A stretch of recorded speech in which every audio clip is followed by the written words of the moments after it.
គឺបាទតាក់ទងជាមួយនឹងជោគវាសនារបស់យុទ្ធជនក្លាហានរបស់កម្ពុជាទាំង18រូបនោះ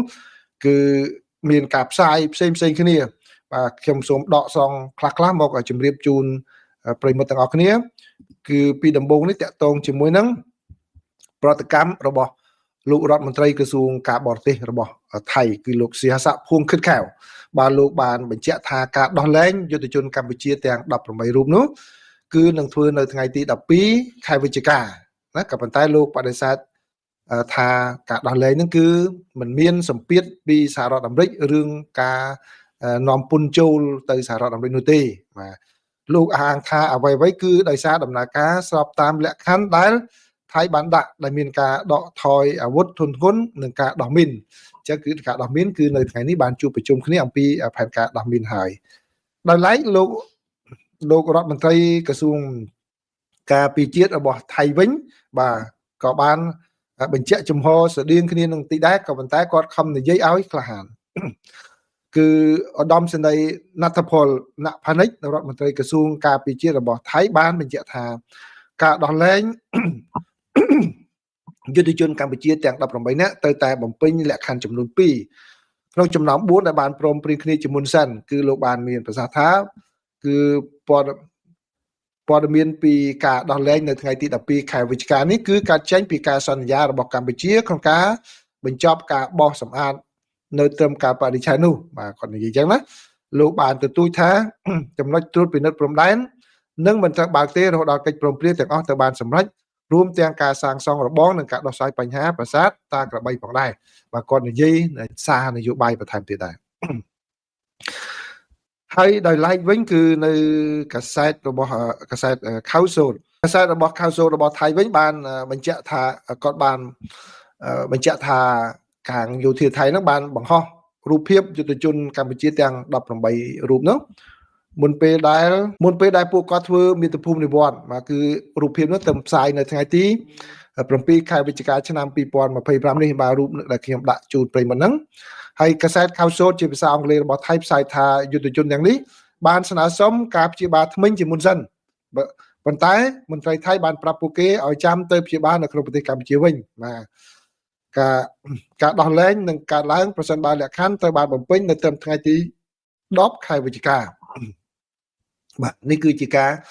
បញ្ជាក់ពីខាងថៃតែមិនដឹងជាចេតនាគាត់យ៉ាងម៉េចចេតនាគាត់ចង់ពន្យាឬក៏ចេតនាគាត់ចង់បង្អាប់យុទ្ធជនរបស់កម្ពុជានឹងឬក៏យ៉ាងម៉េចបាទតាមធម្មតាបើយើងដឹងចិត្តសាស្ត្រដូចគ្នាអ្នកដែលជាប់នៅក្នុងឃុំឃាំងអញ្ចឹងទោះបីឈឺដៃឈឺជើងយ៉ាងណាក៏ដោយសំខាន់ឲ្យមានសេរីភាពឲ្យគេដោះលែងសិនមិនដែលសុំឲ្យពជាឲ្យគេដាក់នៅក្នុងនោះទេបាទប៉ុន្តែវាអាចមានម្នាក់ពីរនាក់គាត់ឈឺថ្មិញថាឥឡូវខ្ញុំថ្នាំថ្មិញអីចឹងទៅប៉ុន្តែពួកនឹងយកធ្វើជាលេសអញ្ចឹងបាទហើយនៅកន្លែងមួយទៀតនេះគឺបើយោងតាមសេចក្តីរាយការណ៍របស់សារព័ត៌មានថៃនោះគាត់ថាបាទគឺយុទ្ធជនរបស់កម្ពុជានឹងទទួលបានការមកជួបសួរសុខទុក្ខជាប្រចាំពីគណៈកម្មាធិការអន្តរជាតិសម្រាប់កាកបាទក្រហមគឺ ICRC ដែលបានបញ្ជាក់ថាពួកគាត់ទាំងអស់គ្នាមានសុខភាពល្អមានការទទួលបានអាហារហើយនឹងថ្នាំពេទ្យហើយថាគណៈកម្មាធិការនេះក៏បានចូលរួមយ៉ាងសកម្មនៅក្នុងការធានាឲ្យមានការដោះលែងពួកគេផងដែរបាទនេះបើតាមកាសែតផ្សេងទៀតបានផ្សាយដែលខ្ញុំសូមដកសងមកជូនប្រិយមិត្តទាំងអស់គ្នាបាទអញ្ចឹងគឺព័ត៌មានតាក់ទងជាមួយនឹងកម្ពុជាថៃនេះគឺ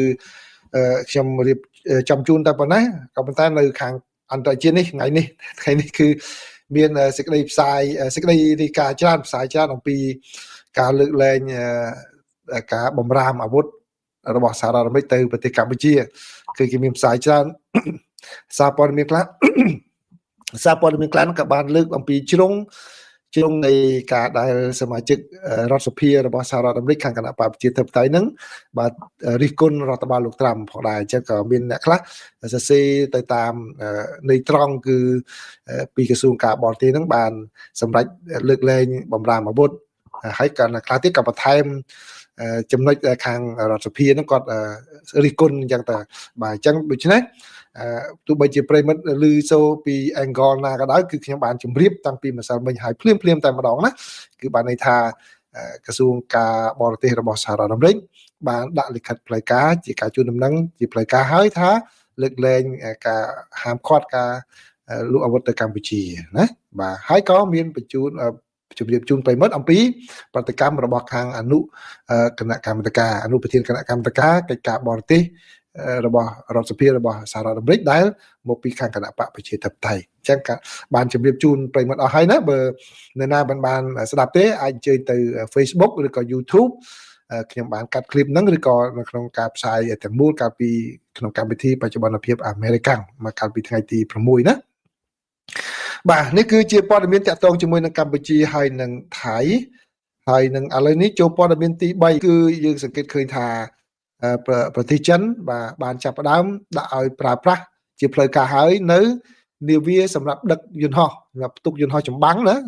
នាវាផ្ទុកយន្តហោះចម្បាំងឈ្មោះថា Fujian បាទបានឲ្យដំណើរការនៅសប្តាហ៍នេះដោយពេលពិធីនោះគឺមានការចូលរួមពីលោកស៊ីជីនពីងដែលជាប្រធានាធិបតីនៃប្រទេសចិនផងដែរបាទដូច្នេះនេះគឺជាការមួយដែលបាទធ្វើឲ្យមហាអំណាចចិនមានកម្លាំងកាន់តែខ្លាំងឡើងថែមទៀតហើយដែលអាចនឹងមានគោលបំណងរបស់ខ្លួននៅក្នុងការប្រកួតប្រជែងជាមួយនឹងសហរដ្ឋអាមេរិកហើយនឹងជាការមួយបង្ហាញនៅអំណាចខាងកម្លាំងកងទ័ពជើងទឹកនៅក្នុងតំបន់នេះបាទគឺនេះបើយោងតាមសេចក្តីរាយការណ៍របស់ខាងសារព័ត៌មានរបស់ចិនគឺបានឲ្យដឹងថាការដាក់ឲ្យប្រើជាផ្លូវការនេះគឺធ្វើឡើងនៅថ្ងៃពុធបាទនៅថ្ងៃពុធហើយលោកប្រធានាធិបតីចិនលោកស៊ីជីនពីងបានចូលរួមក្នុងពិធីនោះដែលរៀបចំនៅក្នុងទីក្រុងកោះហៃណាន់បាទដែលជាកោះមួយនៅភាគខាងត្បូងបាទខាងត្បូងប្រទេសចិននេះបើយោងតាមសារព័ត៌មានរដ្ឋរបស់ចិនបានរាយការណ៍បាទនេះគឺបើយោងតាមសេចក្តីរាយការណ៍របស់សារព័ត៌មាន Al Jazeera បានឲ្យដឹងថាកូរ៉េខាងជើងបានបាញ់យ៉ាងហោចណាស់ក៏ប្រាប់ថាយ៉ាងហោចណាស់គឺមីស៊ីលផ្លោងចំនួន1គ្រាប់បាទឆ្ពោះទៅដែនទឹកនៅសមុទ្រភាគខាងកើតនេះបើយោងតាមការបញ្ជាក់របស់យោធារបស់កូរ៉េខាងត្បូងបានឲ្យដឹងបាទហើយការបាញ់ប្រានេះគឺកើតឡើងតែប្រហែលថ្ងៃតែប៉ុណ្ណោះបាទប្រហែលថ្ងៃតែប៉ុណ្ណោះក្រោយពីលោករដ្ឋមន្ត្រីក្រសួងការពារជាតិរបស់សហរដ្ឋអាមេរិកគឺលោក Pete Hegseth បានធ្វើដំណើរទស្សនកិច្ចនៅក្នុងប្រទេសកូរ៉េខាងត្បូង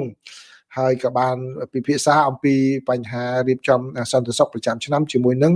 សមាភាគីកូរ៉េខាងត្បូងផងដែរខាងនាយសេនាធិការកងទ័ពចម្រុះរបស់កូរ៉េខាងត្បូងបានបញ្ជាក់ថាគឺនៅថ្ងៃសុក្រនេះបាទកូរ៉េខាងជើងបានបាញ់មីស៊ីលគេថារយៈចម្ងាយឆ្ងាយមីស៊ីលរង្វង់ប្រតិបត្តិការខ្លីប្រតិបត្តិការជិតដែលបានហោះចម្ងាយរហូតដល់700គីឡូម៉ែត្របាទឆ្ពោះទៅសមុទ្រភាគខាងកើតបាទដែលគេស្គាល់ថាជាសមុទ្រជប៉ុនហើយដល់ឡែកខាងរដ្ឋាភិបាលជប៉ុនវិញក៏បាននិយាយដែរថាខ្លួនសង្កេតឃើញថាកូរ៉េខាងជើងបានបាញ់មីស៊ីលមួយគ្រាប់បាទដែលទំនងជាបានធ្លាក់នៅខាងក្រៅតំបន់សេដ្ឋកិច្ចពិសេសរបស់ជប៉ុនអញ្ចឹងគឺមានការបាញ់គម្រាមក្រោយពីលោករដ្ឋមន្ត្រីក្រសួងការពារជាតិរបស់សហរដ្ឋអាមេរិកបានទៅធ្វើទស្សនកិច្ចនៅក្នុងប្រទេសកូរ៉េខាងត្បូងនេះគឺជូនប្រិមិត្តដែលនឹកលោក Elon Musk បាទឥឡូវនេះដំណឹងស្ដីអំពីលោក Elon Musk ដែលត្រឡប់មកកាន់ក្រុមហ៊ុនរបស់គាត់វិញហ្នឹងគឺជាដំណឹងមួយល្អសម្រាប់គាត់បាទដោយម្ចាស់ភាគហ៊ុននៃក្រុមហ៊ុន Tesla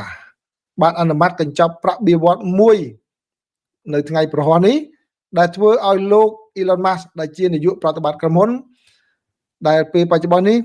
ជាអ្នកដែលមានជាគេបំផុតដល់ហើយនៅលើពិភពនោះនឹងក្លាយទៅជាមហាសេដ្ឋីដែលមានប្រាក់ $1 trillion ដំបូងគេបំផុតនៅលើពិភពលោកក្រុមហ៊ុន Tesla បានប្រកាសថាម្ចាស់ភាគហ៊ុនជាង 75% បានបោះឆ្នោតគ្រប់គ្រងកញ្ចប់ប្រាក់បៀវត្សក្នុងអំឡុងពេលកិច្ចប្រជុំម្ចាស់ភាគហ៊ុនប្រចាំឆ្នាំរបស់ក្រុមហ៊ុននៅថ្ងៃប្រហ័សនេះការបោះឆ្នោតនេះមិនរាប់បញ្ចូលភាគហ៊ុនចំនួន 15% នៃក្រុមហ៊ុនដែលលោក Musk ធ្វើជាម្ចាស់រួចហើយនោះទេម្ចាស់ភាគហ៊ុនដែលមានវត្តមាននៅក្នុងកិច្ចប្រជុំបានស្រែកអបអរសាទរនិងហូកញ្ជ្រៀវនៅពេលដែលលទ្ធផលត្រូវបានប្រកាសភ្លាមនោះលោក Musk បានថ្លែងអំណរគុណដល់ម្ចាស់ភាគហ៊ុននិងក្រុមប្រឹក្សាពិបាលរបស់ក្រុមហ៊ុន Tesla ដែលលោកបាននិយាយថាខ្ញុំពិតជាកោតសរសើរខ្លាំងណាស់លោក Musk ធ្វើការដោយមិនយកប្រាក់ខែទេ ប៉ុន្តែកញ្ចប់ប្រាក់បៀវត្សដែលត្រូវបានអនុម័តនេះគឺមានទម្រង់ជាភាគហ៊ុនផ្ដល់ឲ្យលុយជាភាគហ៊ុនវិញដែលនឹងផ្ដល់ជូនឲ្យលោកនៅភាគហ៊ុននៅក្នុងក្រុមហ៊ុន Tesla បន្ថែមចំនួន423.7 លានហ៊ុនក្នុងរយៈពេល10ឆ្នាំខាងមុខបាទគឺបានន័យថា423លានហ៊ុននេះគឺបាទអាចថាមួយឆ្នាំ40លាននេះជា40លានភាគហ៊ុនជាងអញ្ចឹងទៅអញ្ចឹងឲ្យតម្រាំមកគ្រប់10ឆ្នាំឲ្យបន្តិចម្ដងណាគឺមិនឲ្យទេហើយមិនឲ្យទាំងអស់ទេភាគហ៊ុនទាំងនោះមានតម្លៃប្រហែល$1 trillion បាទ$1 trillion បើក្រុមហ៊ុននៅតែរក្សាតម្លៃទីផ្សារអាចទៅដល់បានតម្លៃចំនួន$8.5 trillion ដែលត្រូវការដើម្បីឲ្យលោក Musk មានលក្ខណៈសម្បត្តិគ្រប់គ្រាន់សម្រាប់ការទូទាត់ប្រាក់ឲ្យបានពេញលេញនេះលើពីនេះក្រុមហ៊ុន Tesla ត្រូវបានសម្រេចឲ្យបាននៅគោលដៅប្រតិបត្តិឬហិរញ្ញវត្ថុជាបន្តបន្ទាប់សម្រាប់រំលោភដើម្បីទទួលភាគហ៊ុនចំនួនភាគហ៊ុនពេញលេញដែលនឹងទៅចែកចាយជា12ប្លុកស្មើគ្នាការទទួលបានភាគហ៊ុនទាំងអស់ដែលមាននៅក្រោមកញ្ចប់នេះក្នុងរយៈពេល10ឆ្នាំទៅមុខទៀតនោះនឹងស្មើនឹងការរកប្រាក់បានចំនួន$275 លានក្នុងមួយថ្ងៃដែលលើសពីកញ្ចប់ប្រាក់បៀវត្សនាយកប្រតិបត្តិផ្សេងទៀតក្នុងប្រវត្តិសាស្ត្របាទគឺជាទឹកប្រាក់ច្រើនមែនទែន$275 million a day មួយថ្ងៃបាទរក10ជីវិតរកឃើញបើគាត់មួយថ្ងៃរកបាន$275 លានបាទនឹងហើយគេថាវិសមភាពនៃធនធានរបស់ពិភពលោកបាទសូមអរគុណសូមជម្រាបលាបាទ